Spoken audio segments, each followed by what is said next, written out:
हो सकता है, मेरी बात सुनो पहले। ये बताओ, सुख से पूछा कि तुम अपने आप को बड़ा क्यों कहते हो? जैसे मैंने बताया ना, देवरानी जेठानी है, उससे पूछा जाए तुम अपने आप को कैसे घर की मालकिन समझते हो कि मैं घर की मालकिन बनूंगी, तो वह कहती है कि मैं बड़ी हूँ, मेरा पहला नंबर है, इसलिए मेरा सासू के जाने के बाद मेरा ही तो आएगा। बेटा, 2 बेटे होते हैं, मैं बड़ा हूँ, मैं परिवार में पिता के बाद मेरा ही नंबर है, इसलिए मेरा नंबर पहले लगेगा, मैं बड़ा हूँ। तो वह पुण्य कह रहा है कि दुनिया मुझे चाहती है, इसलिए मैं बड़ा हूँ। वो चाहती भी है, बात भी बिल्कुल सही है, 100% सही है। वो अपना जैन दर्शन वैसे अनेकांतवाद है बंधु, एकांतवादी नहीं है। उस पुण्य की भी बात सही है। अब हम भी आपसे पूछते हैं, विनोद जी, तुम क्या चाहते हो? पुण्य के पाप हैं? पुण्य चाहते हो? जो यहाँ बैठे हो, बताओ क्या नाम तुम्हारा? सुनील जी, क्या नाम है? क्या चाहते हो? हैं? पुण्य चाहते हो। सब लोग कह रहे पुण्य चाहते हैं। महिला वर्ग में पाप चाहते क्या? नहीं, कोई नहीं चाहता है। पहले से हाथ हिल गया कि हम नहीं चाहते पाप। क्यों चाहे बंधु? तो वह कह रहा है, पुण्य सुख कह रहा है, मैं बड़ा इसलिए हूँ कि दुनिया मुझे चाहती है। इतने में वह तुरंत बीच में बात काट करके वह दुख कहता है, वह पाप बोल पड़ता है कि मैं मानता हूँ कि दुनिया तुम्हें चाहती है। ये तो हकीकत है, 100% नहीं, 1000% मान लो कि दुनिया तुम्हें चाहती है। लेकिन ध्यान रखना, मैं अपने आप को बड़ा इसलिए कह रहा हूँ क्योंकि काम दुनिया मेरा कर रही है, इसलिए मैं दुनिया में बड़ा हूँ। चाहते सुख हो लेकिन दुख का बीज बो रहे हो, वह पुण्य कह रहा है, पाप कह रहा है कि भले ही दुनिया तुम्हें मांगे तो क्या हुआ, तुम्हें चाहती है लेकिन काम तो मेरा ही कर रही है ना, बहुलता तो पाप की ही है ना, इसलिए दुनिया में मैं बड़ा हूँ। बंधु कहते हैं कि दुख आया, किसने बुलाया दुख को? पाप कौन कर रहा है? हम ही तो कर रहे हैं। क्या पाप कराने वाला दूसरा हो सकता है क्या? ना हम धर्म पुण्य कराने वाले होते हैं बंधुओं, ना हम पाप को कराने वाले होते हैं। ये हमारे मन के विचार होते हैं, मन से ही पाप होते हैं और मन से ही हम पुण्य की क्रियाओं को बढ़ा सकते हैं। बंधुओं, पुण्य और पाप ये तो संसार में लगा ही हुआ है। एक इंद्री से लेकर के पंच इंद्री जीव के साथ सुख दुख लगा हुआ है, आपके साथ ही नहीं। एक इंद्री जल भी होता है, उसके साथ भी वही सुख दुख लगा हुआ है, पुण्य पाप लगा हुआ है। आप कहोगे माता जी, उस जल के साथ क्या उसके पास पुण्य और पाप है? बंधु, उसके साथ भी पुण्य पाप और सुख दुख लगा हुआ है। अगर उस पुण्य, एक जल होता है, उसका पुण्य कर्म का उदय होता है तो वह भगवान के अभिषेक करने के काम में आता है, और वही पानी का वह दूसरा जल है, उसका पाप कर्म का उदय है तो तुम्हारे घर के सामने जो नाली बह रही है उसमें बहता हुआ नजर आ रहा है। पानी तो वही है ना, वही कुएं का पानी था, एक ही उसमें रखे थे, बस बर्तन में ही अलग अलग रख दिया था, लेकिन वहाँ से निकलते ही पुण्य पाप में बदल गया। एक नहाने के काम में आ रहा है तुम्हारे जो शरीर से निकल रहा है, और एक आ रहा है भगवान के अभिषेक करने के काम में आ रहा। हो गई पुण्य पाप की महिमा, समझ गए? एक पत्थर होता है, उसके सामने भी एक मार्बल का पत्थर पाषाण होता है, उसका भी पुण्य पाप लगा हुआ है, उसके साथ भी सुख दुख की महिमा है। बंधु, तुम्हारे साथ ही नहीं, अगर कहते हैं उसका पाप पुण्य कर्म का उदय होता है, वही खान से निकला पत्थर एक शिल्पी के हाथ में आता है, उस शिल्पी के हाथ में आकर के वह मूर्ति गढ़ देता है, मूर्ति का आकार दे देता है। वो आप उस मूर्ति को ला कर के आते हो, और गुरुजन उसको सूर मंत्र दे देते हो। वही पाषाण है जिसको आप हजारों लोग धोख देते हैं, नमस्कार करते हैं। उनको नमस्कार करने से, उनको प्रणाम करने से अपने परिणामों में सुधार लाते हैं, वही पाषाण है। और एक पत्थर वही है जिसके ऊपर जूता चप्पल उतार करके आते हो, जिसके ऊपर आप बैठे हुए हो, वही मार्बल है ना, कोई दूसरा मार्बल तो नहीं। ये पुण्य और पाप है, ये पुण्य और पाप की महिमा चल रही है। बंधुओं, एक पंच इंद्रिय जीव होता है, एक कुत्ता होता है और एक मनुष्य होता है। एक मनुष्य का तुम तिरस्कार कर रहे हो और एक कुत्ते का सत्कार कर रहे हो। ये पुण्य और पाप है, कुछ नहीं। अगर तुम्हारे दरवाजे पर एक भिखारी आ जाए और कहे कि सेठ जी मुझे भिक्षा दे दो, मुझे कुछ खाने के लिए दे दो, तो वह सेठ जी धुतकार करके भगा देते हैं, चलो भगो यहाँ से। सुबह सुबह से आ गए, दिमाग खराब करने के लिए आ गए और भगा दिया, धुतकार करके भगा दिया। ओहो, लेकिन ध्यान रखना भक्तात्माओं, जब भिखारी तुम्हारे यहाँ आता है ना, वह तुमसे कभी भीख मांगने नहीं आता। इस बात का ध्यान रखना, भिखारी तुम्हारे यहाँ कभी भीख मांगने नहीं, वह तो मात्र भगवान का संदेशा देने आता है। लेकिन हम उस अहंकार में आकर के हम भगवान के संदेशे को समझ नहीं पाते हैं कि क्या संदेशा। आप सोच रहे होंगे भगवान क्या संदेशा भेजता होगा। क्या वह भिखारी संदेशा लेकर के, वह भिखारी कहता है कि हे सेठ जी, मैं तुम्हारे यहाँ भीख मांगने नहीं आया हूँ, मैं तो तुम्हें भगवान का संदेशा देने आया हूँ। यह संदेशा देने आया हूँ कि मैंने तो तुम्हारे जैसे, मैं भी कभी तुम्हारे जैसे था। वो मेरे यहाँ कोई गरीब आया था, मैंने अपने घर से उसको धुतकार के भगा दिया था, डांट करके भगा दिया था, इसलिए आज मेरी उसको भगाया, तो आज मेरी यह स्थिति हुई है। लेकिन सेठ जी तुम कभी ऐसा काम मत करना, क्योंकि सबके दिन एक से नहीं होते हैं, और सब दिन एक से नहीं होते हैं।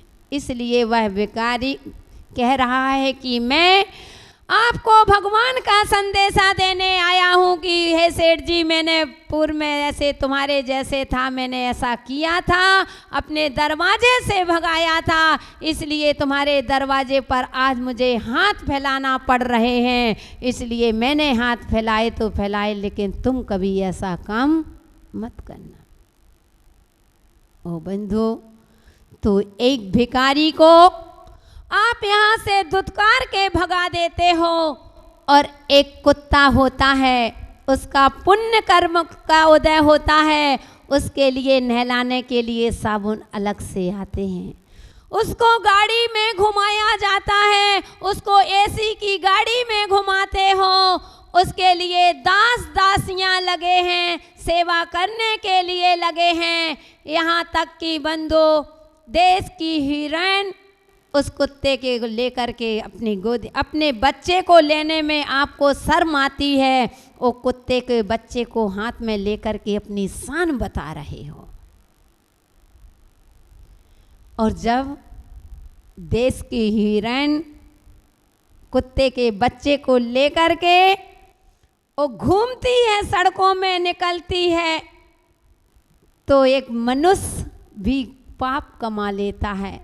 वह मनुष्य भगवान से अब प्रार्थना करता है कि हे भगवान, अगले भाव में मुझे कुत्ता ही बनाना, कम से कम ऐसी हीरोइन की हाथ में तो घूमूं। बंधु सोचो, विचार करो। तो कुत्ते का सत्कार, कुत्ते का सत्कार हो रहा है, उसको गाड़ी में घुमाया जा रहा है, उसके लिए नहलाने के लिए साबुन आते, उसके लिए अलग से प्लेट आ रही है, अच्छी प्लेटों में भोजन करा रहे हो। वो भिखारी के लिए उसके कटोरे में 2 रोटी भी नहीं डाल रहे हो। बंधुओं, यही तो पुण्य और पाप की महिमा है। क्या है पुण्य? सम्मेद शिखर जी गए हो, सम्मेद शिखर जी की वंदना की है, वहां भी देख लो बंधुओं, एक वह होता है जिससे आपसे चढ़ते नहीं बन रहा है, आप डोली में जा रहे हो, ये आपका पुण्य का उदय है। वो बेचारे उनके जो डोली को कंधे में लेकर के चल रहे हैं, उसका पाप कर्म का उदय है। तुमसे अपना शरीर नहीं चल रहा है, वो पापी पेट के कारण से वो कंधों में लेकर के तुमको पर्वत पर चढ़ा रहा है। ये पुण्य और कहीं दूर देखने की आवश्यकता नहीं है। सुख और दुख को हम आपसे सिर्फ परिचय करा रहे हैं, ज़्यादा तो नहीं, लेकिन एक बार परिचय कराना हमारा दायित्व होता है, कर्तव्य होता है कि आप समझो। खोज में तो लगे हुए हो, उस दरवाजे को खोज रहे हो जिसमें सुख लिखा है, लेकिन सुख और दुख क्या है ये हमारे मन के भावों के ऊपर होता है। जैसे हमारे विचार होते हैं, जैसे हम पाप और पुण्य का बंद कर लिया करते हैं, तो वह डोली में जो ले जा रहा है उसका पाप कर्म का उदय है। वो तुम डोली में बैठ करके जा रहे हो, तुम्हारा अभी पुण्य कर्म का उदय है, क्योंकि भी तुम्हारे पास। इसलिए बंधुओं, पुण्य में आकर के कभी पाप का बंध मत कर लेना, क्योंकि जो आज तुमको मिला है वह पुण्य के उदय से मिला है। लेकिन सबसे ज़्यादा मुझे लगता है जब पाप कर्म का उदय होता है तो कम से कम तुम्हें वह पाप पुण्य करा देता है, और लेकिन जब पाप पुण्य कर्म का उदय होता है वह पुण्य नियम से तुमको पाप कराता है। फिर प्रश्न उठ गया होगा कि गुरु माँ कैसा प्रवचन कर रहे हैं, क्या कह रहे हैं, पुण्य पाप करा देता? हाँ बंधु, देखते हैं कि कैसे कराता। जब आपका पुण्य कर्म का उदय होता है और आपके पास इतना वैभव है, इतना वैभव, इतना अच्छा बिजनेस चल रहा है, इतना कि आपको समय 1 मिनट की भी फुर्सत नहीं है। हम कहते हैं कि भैया मंदिर आया करो, भगवान का प्रक्षाल किया करो, अभिषेक किया करो, पूजन आदि किया करो, तो कहते हैं कि अरे गुरु माँ मरने की फुर्सत नहीं है। वो आप कहते हैं मंदिर जाया करो। सुबह 6 बजे से निकलते हैं शॉप में और रात के 9 बजे 10 बजे वापस लौटते हैं, भोजन करने का भी समय नहीं है। ओहो, पुण्य के लिए तुम्हारे पास समय नहीं है, ओ पाप करने के लिए तुम्हारे पास समय है। सो के उठे, सबसे पहले अखबार चाहिए, अखबार पढ़ रहे हैं, घंटों अखबार पढ़ रहे हैं, पूरी न्यूज़ ले रहे हैं, चाय की चुस्की लेते जा रहे हैं और अखबार पढ़ते जा रहे हैं, और मंदिर के लिए मरने के लिए भी समय नहीं है। वो आप कहते हो पूजन करो। सर्दी आ रही, सर्दी है, वैसे तो करते थे माता जी, लेकिन क्या करें, सर्दी हो रही है, बहुत सर्दी है, इसलिए अब सर्दी में नहाया नहीं जाता। ओहो, सुख चाहते हो, सर्दी पड़ रही है। हाँ हाँ, रजाई छोड़ने का मन नहीं कर रहा है, तो एक रजाई क्यों मिल रही? पुण्य कर्म के वजह से रजाई मिली ना, लेकिन उस रजाई ने, उस सोने की चैन ने तुम्हारे चैन को, सुख की चैन को 2 ही चैन मिले, या तो सुख की चैन मिलेगी या फिर सोने की चैन मिलेगी। आज का व्यक्ति उस सुख की चैन के लिए सुख की चैन को छोड़ देता है, सुख की चैन को लिए नहीं, सोने की चैन के लिए सुख की चैन को छोड़ देते हैं। दुख की चैन पहन लिया, कंबल ओढ़े हुए हो, वो वास्तव में कंबल कौन ओढ़ता है? जो कंबल, जिसके पास कम बल होता है उसको ही कंबल की आवश्यकता पड़ती है, जिसके पास अधिक बल होता है उसको कभी कंबल की आवश्यकता नहीं होती है। साधु संतों को कभी भी कंबल की आवश्यकता नहीं होती है। तो आ गया ना समझ में। तो बंधु, कहने का तात्पर्य, मंदिर आने के लिए हमारे पास समय नहीं होता है। अगर गेस्ट आ गए मंदिर में, अगर तुम्हारे घर में कोई रिश्तेदार आया है, अगर आपको लग रहा है वो आपका नियम है पूजन करने का, अगर पूजन का नहीं है, मंदिर का नियम नहीं है, तो मंदिर छोड़ देंगे। गेस्ट आ रहे हैं, आज मंदिर नहीं आ पाए थे माता जी, आज रिश्तेदार आ गए थे ना। अगर मंदिर का समय है, 2-4 पूजन करने का समय है, तो आज एक ही पूजन करना है, जल्दी जल्दी तुमने जपो सो स्वाहा स्वाहा, ऐसी हुई और भागे जल्दी। कहाँ के लिए भाग रहे हो? पाप के लिए ना। जहाँ पुण्य का तुम्हें खजाना मिल रहा है, जहाँ तुम्हारे जीवन सुखमय होना है, जहाँ तुम्हारा वह पुण्य, यह धर्म, वह जीवन कंपनी भी। हम कहते हैं कि धर्म हमारा कोई वाशिंग पाउडर नहीं है कि पहले इस्तेमाल करो और फिर विश्वास करो। धर्म हमारा वह बीमा कंपनी बीमा है जो जीवन के साथ भी है और जीवन के बाद भी है। बंधु, पुण्य ऐसी, और तुम पुण्य को छोड़ करके कटौती करते हो तो पुण्य ही में करते हो। कहीं जाना होगा और कहीं जाना होगा तो जल्दी चल करके पहुंचते हो। आज कहीं तुमको जाना, अगर मंदिर में कोई कार्यक्रम होते हैं तो समय नहीं है, इंडियन टाइम चल रहा है, उस पुण्य जहाँ सुख मिल रहा है उसके लिए तुम बाद में आ रहे हो। जब बाद में आओगे तो बाद में मिलेगा, फिर आगे की चाय क्यों रखते हो?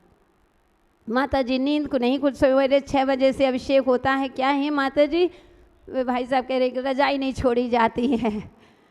तो क्या करें माता जी, नींद नहीं खुल रही है। और अगर कहीं आपको अर्जेंट कहीं रिश्तेदार में जाना है, शादी में जाना है, और आपकी ट्रेन 5 बजे की है, तो आप 3 बजे उठ करके सबसे पहले फ्रेश हो जाते हो, नहा धो लेते हो और रजाई छोड़ देते हो, और 1 घंटा पहले स्टेशन में अथवा फ्लाइट में जाना है तो एयरपोर्ट में पहुंचते हो ना। 1 घंटे पहले पहुंचना पड़ता है। वहाँ पहुँच गए यहाँ के लिए आपको, क्योंकि जहाँ पाप है उसमें सोचना नहीं पड़ता और पुण्य की क्रियाओं में हमें सोचना पड़ता है कि करें कि नहीं करें, अब देखते हैं, आज नहीं, चलो कल कर लेंगे।